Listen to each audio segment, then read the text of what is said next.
प्रदेश को प्रधानमंत्री नरेंद्र मोदी देंगे बड़ी सौगात। सुबह 11 बजे नेशनल मेट्रोलॉजी कॉन्क्लेव करेंगे संबोधित। एनवायरमेंटल स्टैंडर्ड लेबोरेटरी की रखेंगे आधारशिला। 40 दिन से दिल्ली बॉर्डर पर चल रहे किसान आंदोलन में आज समाधान की। आज दोपहर 2 बजे किसान संगठनों और सरकार के बीच होगी 7वें दौर की बातचीत। सूत्रों के मुताबिक सरकार की ओर से एक बार फिर कमेटी बनाने का दिया जा सकता है प्रस्ताव। 7वें दौर की वार्ता से पहले किसान संगठनों का अल्टीमेटम। आज नहीं हुआ समाधान तो तेज होगा आंदोलन। 6 जनवरी को ट्रैक्टर रैली निकालने की तैयारियों में किसान संगठन। कहा 13 जनवरी को कृषि कानून की कॉपियां जलाकर मनाएंगे लोहड़ी।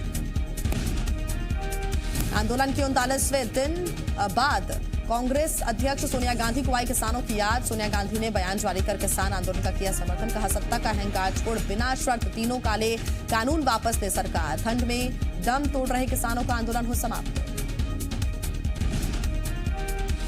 2 दिनों में शुरू हो सकती है देश में कोरोना के खिलाफ वैक्सीनेशन की शुरुआत। सबसे पहले कोविशील्ड वैक्सीन लगाने की तैयारी। भारत बायोटेक की कोवैक्सीन को भी विकल्प के तौर पर इस्तेमाल किया जा सकता है। पहले फेज में हेल्थ वर्कर्स, फ्रंटलाइन वर्कर्स का मुफ्त टीकाकरण।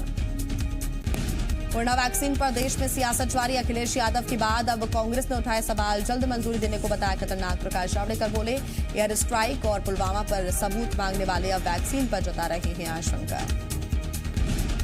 कोरोना संकट के बीच देश को मिलने लगी है राहत। दिल्ली मुंबई में घटने लगा संक्रमण का आंकड़ा। मुंबई पिछले 24 घंटे में यहां पर 581 नए केस सामने आए, 3 लोगों की मौत। दिल्ली में 24 घंटे में 424 नए मामले सामने आए, 14 लोगों की कोरोना से मौत। 40 दिन से दिल्ली बॉर्डर पर चल रहे किसान आंदोलन का आज समाधान निकलने की उम्मीद। आज सरकार और किसान संगठन के बीच 7वें दौर की बातचीत दोपहर 2 बजे होगी। सूत्रों के मुताबिक सरकार की ओर से एक बार फिर कमेटी बनाने का प्रस्ताव दिया जा सकता है। उधर किसान संगठनों ने 7वें दौर की बातचीत से पहले ही अल्टीमेटम दिया। उनका कहना है कि यदि आज समाधान नहीं हुआ तो आंदोलन तेज होगा। किसानों ने ट्रैक्टर रैली निकालने के साथ ही 13 जनवरी को कानून की कॉपियां जलाकर लोहड़ी मनाने का ऐलान किया है। छत्तीसगढ़ के मुख्यमंत्री भूपेश बघेल आज कोरबा जिले के दौरे पर रहेंगे। यहां सीएम जिले वासियों को 836 करोड़ रुपए से अधिक के विकास कार्यों की सौगात देंगे। इस दौरान सीएम बघेल हितग्राहियों को लगभग 7.5 करोड़ रुपए की सामग्री और चेक के जरिए राशि का वितरण भी करेंगे। छत्तीसगढ़ बीजेपी प्रभारी डी पुरंदेश्वरी और सह प्रभारी नितिन नवीन के छत्तीसगढ़ दौरे का आज दूसरा दिन है। डी पुरंदेश्वरी आज बलौदाबाजार जिले के दौरे पर रहेंगी, जहां वो संगठन स्तर पर जमीनी हकीकत जानने की कोशिश करेंगी। डी पुरंदेश्वरी मंगलवार को महासमुंद जिले में बीजेपी जिला कार्यालय में बैठक करेंगी, तो वहीं सह प्रभारी नितिन नवीन आज मुंगेली जिले में और मंगलवार को बेमेतरा जिले में बैठक करेंगे। छत्तीसगढ़ में धान खरीदी में हो रही परेशानी के बीच बीजेपी के आरोपों का जवाब देने के लिए कांग्रेस ने कमर कस दी है। प्रदेश कांग्रेस अध्यक्ष मोहन मरकाम आज कांग्रेस कार्यालय पर धान खरीदी पर प्रेस कॉन्फ्रेंस करेंगे। कल भी रायपुर में कांग्रेस कार्यकारिणी और जिला अध्यक्षों की बैठक हुई थी। छत्तीसगढ़ में बैठक के बाद पीसीसी चीफ मोहन मरकाम ने कहा था कि धान खरीदी पर बीजेपी के दुष्प्रचार को कांग्रेस व्यापक तरीके से उठाएगी। उन्होंने कहा कि सोशल मीडिया सहित प्रेस कॉन्फ्रेंस करके जनता तक अपनी बात पहुंचाई जाएगी। इसके साथ ही बीजेपी नेताओं के बंगले का भी घेराव किया जाएगा। बिलासपुर के लाल बहादुर शास्त्री मैदान में आयोजित कार्यक्रम सीएम भूपेश बघेल शामिल हुए। उन्होंने करीब 650 करोड़ के विकास कार्यों का शिलान्यास लोकार्पण किया और इस मौके पर जनसभा को संबोधित करते हुए सीएम ने प्रदेशवासियों को नए साल की शुभकामनाएं दी। सीएम भूपेश बघेल ने कहा कि कांग्रेस सरकार ने अपने वादे पूरे किए हैं। सीएम बघेल ने कहा कि गोधन न्याय योजना की उपलब्धि है कि वो गोबर बेचकर बाइक खरीद रहे हैं और गाय खरीदने की योजना बना रहे हैं, क्योंकि गोबर से चारे का खर्च किसानों को मिल रहा है। भोपाल से बीजेपी सांसद साध्वी प्रज्ञा सिंह ठाकुर आज एनआईए कोर्ट में पेश होकर अपने बयान दर्ज कराएंगी। बीजेपी सांसद प्रज्ञा सिंह ठाकुर आज एनआईए कोर्ट मुंबई में पेश होकर 2008 मालेगांव में हुए धमाके के मामले में अपना पक्ष रखेंगी। किसान आंदोलन की रूपरेखा तय करने मुरैना पहुंचे पूर्व मंत्री डॉक्टर गोविंद सिंह ने सिंधिया को लेकर बड़ा बयान दिया। उन्होंने सिंधिया को माफियाओं का सरगना बताते हुए कहा कि सिंधिया समर्थकों पर ही भ्रष्टाचार के सबसे ज्यादा आरोप लगे हैं। ग्वालियर की घाटी गांव पुलिस और क्राइम ब्रांच की टीम को बड़ी सफलता हाथ लगी। 50 लाख कीमत का करीब 25,000 लीटर ओपी केमिकल पुलिस ने जब्त किया। ओपी केमिकल के साथ एक टैंकर ड्राइवर समेत 4 लोगों को गिरफ्तार भी किया गया है। आरोपी टैंकर से ओपी केमिकल चोरी कर ड्रमों में भर रहे थे और ये केमिकल रायरू डिस्टिलरी से राजस्थान के भीलवाड़ा जा रहा था, लेकिन रास्ते में ही सील तोड़कर ड्रमों में भरा जा रहा था। पुलिस के मुताबिक ओपी केमिकल से देशी शराब बनाकर ढाबों पर सप्लाई किया जाता था। क्या सीएम शिवराज सिंह चौहान के बेटे कार्तिकेय चौहान सक्रिय राजनीति में आ सकते हैं? फिलहाल तो ऐसा नहीं लगता। इंदौर में युवा कुंभ में पहुंचे कार्तिकेय चौहान ने सक्रिय राजनीति में आने के सवाल पर विराम लगा दिया। उन्होंने कहा कि पावर पद में नहीं, व्यक्ति में होती है। उन्होंने महात्मा गांधी और स्वामी विवेकानंद का उदाहरण देते हुए कहा कि उनके पास भी कोई पद नहीं था, लेकिन उन्होंने अपने काम से पावर हासिल किया। कार्तिकेय चौहान ने कहा कि उसी पावर को डेवलप करने की कोशिश कर रहा हूं। ग्वालियर में 15 जनवरी से 27 फरवरी तक राम मंदिर निधि समर्पण अभियान चलाया जाएगा। इस अभियान के तहत ग्वालियर के 1278 मोहल्ले और 613 गांव के 15 लाख लोगों तक श्री राम जन्मभूमि तीर्थ क्षेत्र के कार्यकर्ता पहुंचेंगे।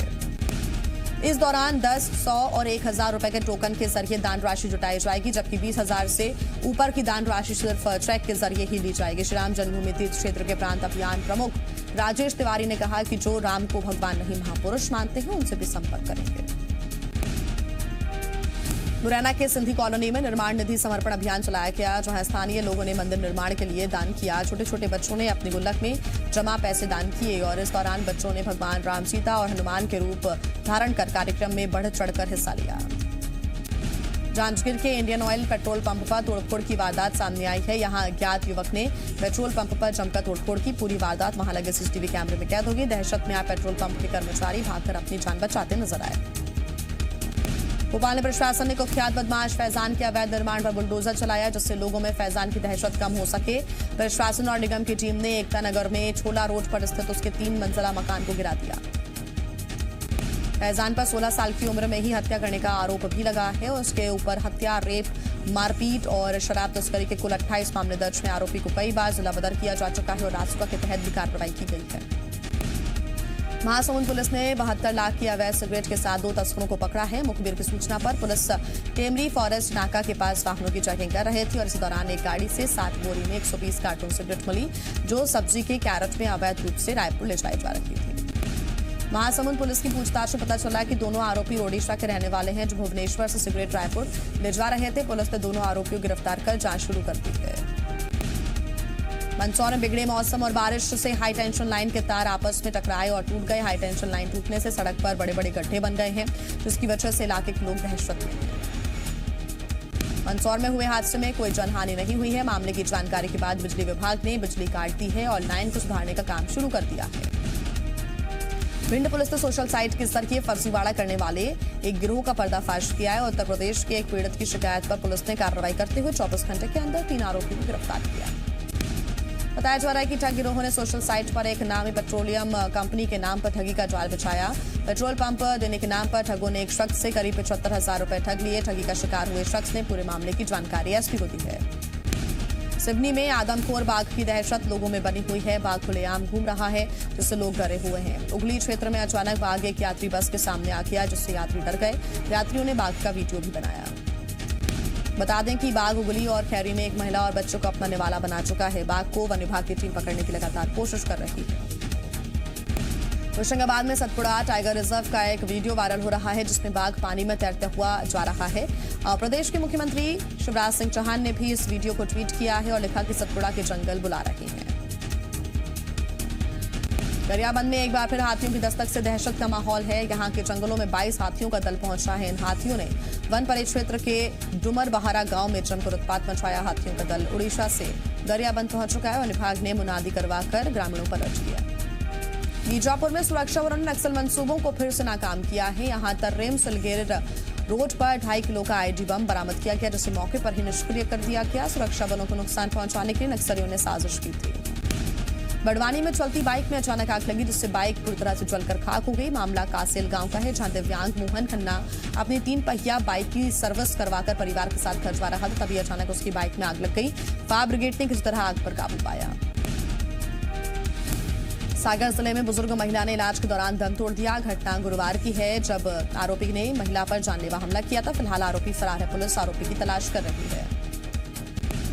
जानकारी के मुताबिक आरोपी बुजुर्ग महिला को साथ रखने के लिए दबाव बना रहा था। महिला ने मना किया तो आरोपी ने बुजुर्ग महिला के साथ मारपीट की, ईंट से हमला कर दिया। महिला को इलाज के लिए अस्पताल में भर्ती कराया गया, जहां इलाज के दौरान उसकी मौत हो गई। इंदौर हनी ट्रैप मामले में आरोपी मोनिका यादव की जमानत याचिका खारिज हो गई है। मोनिका यादव की तरफ से जिला कोर्ट में आवेदन लगाया गया था, जिसमें कई तर्कों के आधार पर जमानत की मांग की गई थी।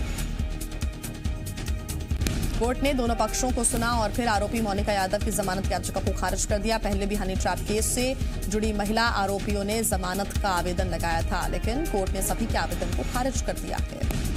खरगोन में पुलिस ने बड़ी सफलता हासिल करते हुए 35 लाख की चोरी के सनसनीखेज मामले को मात्र 18 घंटे में सुलझा लिया है। पुलिस ने 2 आरोपियों को गिरफ्तार किया है। बताया जा रहा है कि सुल्तानाबाद रोड पर स्थित निमाड़ शोरूम से 2 जनवरी को 35 लाख रुपए की चोरी हुई थी। पुलिस ने शक के आधार पर शोरूम में काम करने वाले दीपक यादव से पूछताछ की, जिसके बाद पूरे मामले का खुलासा हो गया। दीपक पिछले 6 साल से शोरूम में ही काम कर रहा था। ऐसे में उसने शोरूम से 35 लाख रुपए चुराए और अपने मामा के घर छुपा दिए। पुलिस ने दोनों आरोपियों को गिरफ्तार कर लिया है। नीमच में आज देर रात जोरदार बारिश हुई, जिससे रामपुरा क्षेत्र के निचली बस्तियों में पानी भर गया। बारिश ने किसानों की चिंता बढ़ा दी है। इससे अफीम की फसल चौपट हो सकती है। तो वहीं बारिश होने से तापमान में भी गिरावट आ गई है, ठंड और बढ़ गई है। भोपाल में एक महिला ने 4 मंजिला बिल्डिंग की छत से छलांग लगा दी, जिसके बाद इलाज के दौरान उसकी मौत हो गई। जानकारी के मुताबिक 6 महीने पहले ही महिला की शादी हुई थी। घटना के समय उसके परिजन घर पर ही थे। फिलहाल पुलिस मामले की जांच कर रही है। भोपाल में हीरा व्यापारी के बेटे के अपहरण से हड़कंप मच गया। सूचना मिलने के बाद ही पुलिस एक्टिव हो गई और अपहरणकर्ताओं की पहचान कर ली, जिसके बाद अपहरणकर्ता लड़के को शिवपुरी में छोड़कर फरार हो गए। बताया जा रहा है कि पैसे का लेन देन में हीरा व्यापारी हनीफ के बेटे हुजैफा का घर से किडनैप हुआ था। अपहरणकर्ताओं ने फिरौती की मांग भी की, लेकिन पहचान जाने के बाद लड़के को छोड़कर फरार हो गए। अब शिवपुरी से लड़के को लेकर भोपाल पुलिस आ रही है। इंदौर में एक नाबालिग के अपहरण का मामला सामने आया। हालांकि पुलिस ने 24 घंटे के अंदर नाबालिग को बरामद कर 4 लोगों को गिरफ्तार भी कर लिया। आरोप है कि पहले एक युवक महिला को भगा ले गया, जिससे नाराज महिला के परिजनों ने युवक के नाबालिग भतीजे को अगवा कर लिया और नाबालिग के बदले महिला को वापस भेजने की शर्त रखी। बैतूल में 16 साल की नाबालिग को जलाने का मामला सामने आया। 50% से ज्यादा झुलसी नाबालिग का जिला अस्पताल में इलाज चल रहा है। पीड़िता ने अपने बयान में बड़ी बहन के प्रेमी पर आरोप लगाया है। पीड़िता की बहन गांव के ही युवक से प्यार करती थी। घर वालों को जब ये बात पता लगी तो उन्होंने डांट फटकार लगाई, जिस पर युवती ने आत्महत्या कर ली। पीड़िता ने बताया कि बहन की मौत के बाद से उसका प्रेमी बदला लेने की फिराक में था और उसने खिड़की से पेट्रोल छिड़ककर आग लगा दी। इंदौर में बड़ी तादाद में कौओं की मौत के बाद मध्य प्रदेश में वन विभाग ने बर्ड फ्लू को लेकर अलर्ट जारी किया। विभाग की ओर से वन अधिकारियों को पक्षियों की मौत की निगरानी के निर्देश दिए। जलाशयों और पक्षी बाहुल्य क्षेत्रों की निगरानी के निर्देश दिए गए। राजस्थान हिमाचल प्रदेश में बढ़ा बर्ड फ्लू का खतरा। जयपुर में 27 दिसंबर को बर्ड फ्लू के पहले मामले की पुष्टि के बाद बारा, कोटा और अजमेर में भी कौओं की मौत ने बढ़ाई चिंता। राजस्थान सरकार ने बुलाई आपात बैठक। हिमाचल प्रदेश के धर्मशाला में भी सैकड़ों प्रवासी पक्षियों की मौत से बड़ी चिंता। गाजियाबाद के मुरादनगर में शमशान घाट में छत गिरने से अब तक 23 लोगों की मौत, 15 लोग घायल। योगी सरकार ने 2-2 लाख रुपए के मुआवजे का किया ऐलान। मुरादनगर पालिका को ईओ निहारिका सिंह, ठेकेदार Ajay Tyagi, junior engineer Chandrapal, supervisor आशीष के खिलाफ केस दर्ज। बंगाल की सियासी पिच पर उतरे असदुद्दीन ओवैसी। ममता बनर्जी पर किया पलटवार। कहा, जब गुजरात चल रहा था तब ममता बनर्जी थी बीजेपी के साथ। मध्य प्रदेश के कई इलाकों में बारिश के आसार बन रहे हैं। मौसम विभाग ने ग्वालियर चंबल संभाग के कई जिलों में बारिश की संभावना जाहिर की। निमाड़ी, टीकमगढ़, मंदसौर, नीमच जिले में भी हल्की बारिश हो सकती है। बारिश के साथ ओले गिरने की भी संभावना है। दिल्ली एनसीआर में 6 जनवरी तक रुक रुक कर हो सकती है बारिश। मौसम विभाग ने जताई आशंका। बारिश की वजह से तापमान में गिरावट। पहाड़ों पर बर्फबारी की वजह से मैदानी इलाकों में बढ़ी कपकपी। मुंबई में भी देर रात हुई बारिश।